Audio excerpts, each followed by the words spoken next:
दर्शक हो, आता पाहणार आहोत एक सविस्तर बातमी। 16 फेब्रुवारी 2023 रोजी विजापूर नाका मशिदीजवळ आमिर खान पठाण याचा लाकडी दांडक्यानं डोक्यात मारून खून केल्याच्या आरोपावरून अटकेत असलेला आरोपी सागर मोहन चंदनशिवे राहणार सोलापूर याची मुंबई उच्च न्यायालयानं जामिनावर मुक्तता केली आहे। आरोपी सागर याची नोकरी आरोपी आमिर खान यानं मालकाकडे खोटं नाटं सांगून घालवली। या कारणातून आलेल्या वैमनस्यातून घटने दिवशी मयत आमिर खान हा दारू पीत बसलेला असताना त्याचा आरोपी सागर यानं डोक्यात लाकडी दांडका मारून खून केला। या आरोपावरून विजापूर नाका पोलिसांनी आरोपी सागर याला अटक केली होती। आरोपीचा जामीन अर्ज सोलापूर सेशन कोर्टानं नामंजूर केल्यानंतर आरोपीनं ॲडव्होकेट जयदीप माने यांच्या मार्फत मुंबई उच्च न्यायालयात जामीन अर्ज दाखल केला होता।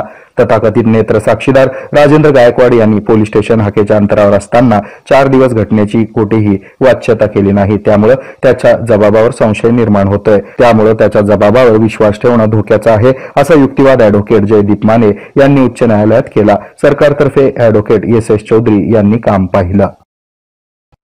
हे आहे मेट्रोकास्ट केबल नेटवर्क आणि आपण पाहत आहात द न्यूज